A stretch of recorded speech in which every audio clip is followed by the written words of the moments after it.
Greetings viewers, Eric the Car Guy here, also known as ETCG1 when I post videos to this channel. And here on this channel I start things off with, hey, if it's your birthday, happy birthday. Please enjoy this digital confection that I found for you. I don't want to make this video. In fact, this might be the third time, I don't know, that I've taped it. The long and the short of it is my Facebook page was hacked.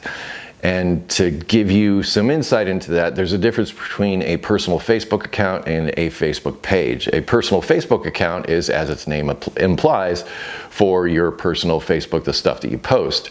If you have a business like Eric the Car Guy, you can start a Facebook page from that personal account. So you need to start with a personal account. Then you can create a page, and in my case it was Eric the Car Guy, and that can operate separately from your personal account. Well, sort of separately. It becomes its own entity on Facebook that has, well, privileges that a personal account does not, such as sharing posts and things like that with companies. It's basically set up for business stuff. My Facebook page has been hacked, so everything you see since September 8th, 2025, that is not me. So the last thing I posted was my trip to the Honda meet and all the cool stuff that I saw there, and that was the last thing I posted to my Facebook page. My TikTok, my X, my Instagram, all that stuff, YouTube, all still good. It's just the Facebook page that seems to be affected. Now, for those of you that may be coming here that have had a similar issue and your Facebook page was hacked, I'm gonna put links in the description of stuff that would be useful to you, so if you just wanna skip the video and go there, there you go. But the long and the short of how my Facebook page was hacked was not electronic, it was human. And it was a human hack is what I'm saying. And I just want to paint the picture of where my head was at when this happened. Now, this happened back middle of July 18th, I believe it was, that it was hacked. And again, to paint a picture before that, this year in 2025, my wife and I have decided to sell our house. Our kids are older, they've moved out, and now I have the opportunity to move into a place that has a pole barn and get Eric the Car Guy videos started back up. Really excited about all of that. However, it has left us living like strangers in our own house. And I don't know if you've ever sold a house before or been a part of that, but what it kind of means is you have to keep the house super clean all the time and avoid as much personal material, furniture, whatever is possible. So the more empty you can make it, which we work to do. I had to paint some rooms and all that kind of thing. So in other words, high levels of stress. And we started off, I was thinking, well, we're going to sell this house fairly easily, I think in a couple of weeks. I've seen houses around here sell quickly.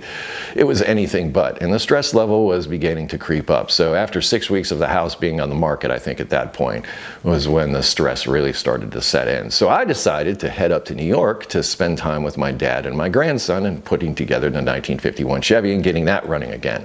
That was 100% the right thing to do because that left me feeling great. However, good emotions or bad emotions are still on that scale where they're stressing your body. And when I got back from that trip, it was 2 days after that I was recovered. I would say I was recovered. If I'd have done this the day after, I'd have been a total wreck. But point is, stress levels have been high, and I wasn't necessarily thinking in my right mind. When I got emails that said Joe Rogan wants to interview on his podcast, and I was like, oh, cool, you know, this is just at a time where I'm trying to reinvigorate the channel and everything. This kind of attention could really help relaunch my Eric the Car Guy channel and get my videos and everything back out there. That's what was in my head. And before you're like, what would Joe Rogan want anything to do with you with, Eric? As a matter of fact, both Joe Rogan and Bill Burr have mentioned me on their podcasts in the past. So they both mentioned Eric the Car Guy on their podcast. So in my mind, it wasn't beyond the realm of possibility that they might reach out and have me on their show. I figured they might be aware that I'm getting a new shop and I'm moving and I'm doing all this stuff and perhaps want to reach out and help. I thought, man, that would be cool. That would be really great for my channel and help me reinvigorate, restart things just at a time when I need it most. Well, they set this whole thing up as a Zoom call, and through that Zoom call, they walked me through the administrative pages in my Eric the Car Guy Facebook page, all the way to the place where you give access to different people, and they basically asked me to give them full access. And I'm, you know, this whole time, like little things are going off in my head. I'm like, why this? Why this? And one of the questions that stuck out was, hey, can you do this on a laptop? Because I was using my desktop, and it just so happens my desktop is connected to the internet via Ethernet cable, not over Wi-Fi. I think they wanted me to attach to Wi-Fi so I could get in there and start messing with things. So I think part of what saved me is the fact that I was hooked up to the internet via Ethernet cable, not wireless. In fact, I also had my wireless turned off on that computer. So I think I saved myself in that regard, at least to some degree.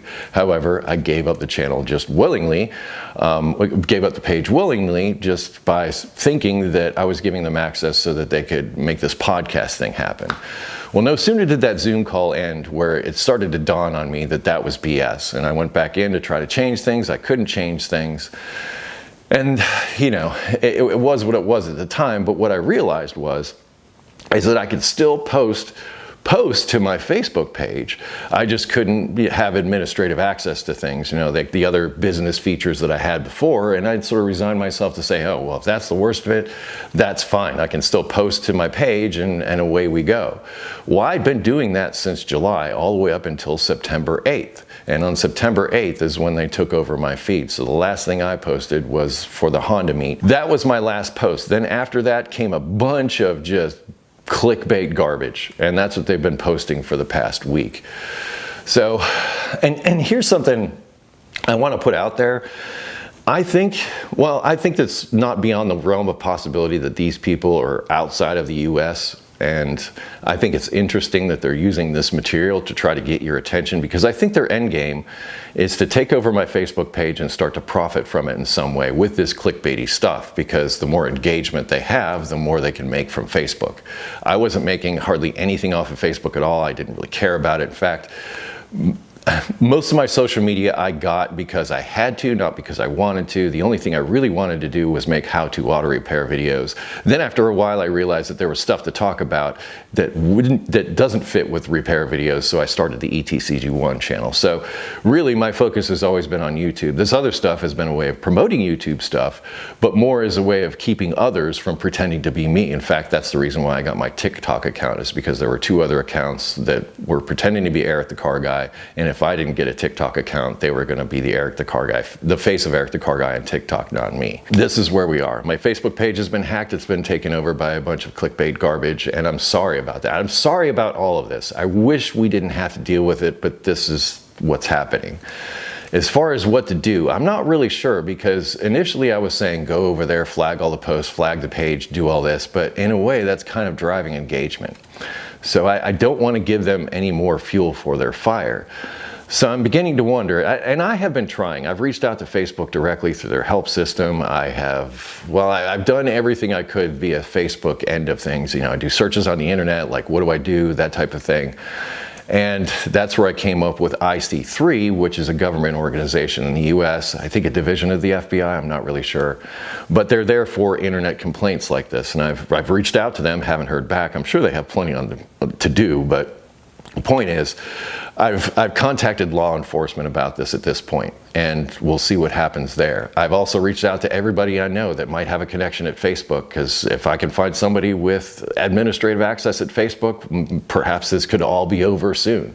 And if you're that person, oh, please reach out to me, because I would love to get this resolved. That said, what may be the end fix for all this is I may have to pretty much just decry that Facebook page, just walk away from it, start a new Facebook page, and tell everybody to go over there and forget about the other one. And hopefully people come along, because there seem to be a lot of people that like the new Eric the Car Guy over there, and all right, whatever, if that's your thing. Anyhow, that's how I lost my Facebook page. It was a human hack. It wasn't a digital hack. I'm very sorry for that. I am working diligently to try to change this. My other social media accounts are fine, including my YouTube stuff and everything else. But please bear with me during this difficult time, because it couldn't come at a worse time, because I'm moving, I'm trying to get into this new shop, I'm trying to get everything set up. So there's plenty of other things for me to worry about and stress about. I guess this is just one more thing, and that's how life happens. And if this has happened to you, I'm very sorry about that, and I hope maybe those links in the description help you. And I feel for you. I'm with you. I'm rooting for you. So I hope the moral support is helpful to you. EricTheCarGuy.com is there if you have automotive questions. I'll link that in the description. Again, with other stuff that relates to this topic. Thank you so much for watching today. Be safe, have fun, stay dirty. I'll see you next time.